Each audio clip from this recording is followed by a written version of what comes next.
So as Trump and Xi meet in Beijing, the focus is, of course, on the future of the US-China equation. But the story of these two superpowers goes back decades, from the Korean War and the Cold War hostility to economic cooperation and trade. Our next report traces how this relationship has evolved over the years.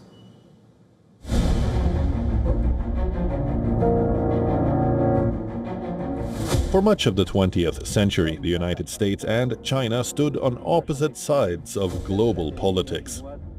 In 1949, Mao Zedong founded the People's Republic of China after the Communist Party won the Chinese Civil War. The United States refused to recognize the communist government in Beijing and instead continued to support the nationalist government that had moved to Taiwan. Soon after, the Korean War brought the two countries into direct conflict. The United States backed South Korea, while China supported the North.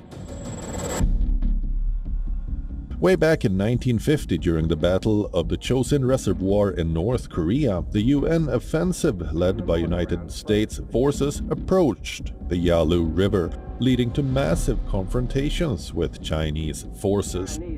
This was the only direct, large-scale military confrontation between the United States and the People's Republic of China.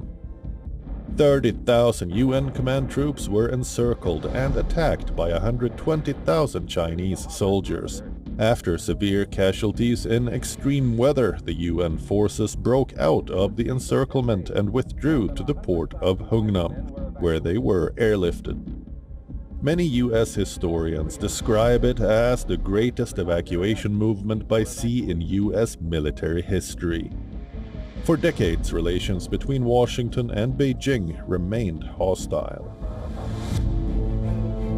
But in the 1970s, that changed. The United States wanted to counter the growing power of the Soviet Union. China, too, was drifting away from Moscow after its relationship with the Soviets deteriorated, known as the Sino-Soviet split. Both sides saw strategic value in working together. In 1972, US President Richard Nixon made a historic visit to China. It was the first time an American president had visited the country. The visit opened the door to a new phase in US-China relations. The Ministerial Conference so agrees. In 2001, China joined the World Trade Organization, a decision that accelerated China's rise as a global manufacturing powerhouse. Its economy expanded at a speed the world had never seen before. By the 2010s, China had become the world's second largest economy and one of America's biggest trading partners.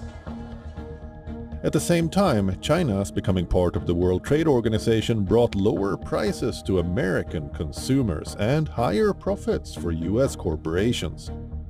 But it also came with costs, notably the loss of American jobs due to import competition, automation, and multinational companies moving manufacturing overseas. But as trade grew, so did tensions. American leaders and businesses accused China of flaunting some of its World Trade Organization commitments, unfair trade practices. Today's action pertains to what we believe is China's wrongful imposition. They claimed China was giving heavy government support to its own companies, making it harder for foreign businesses to compete.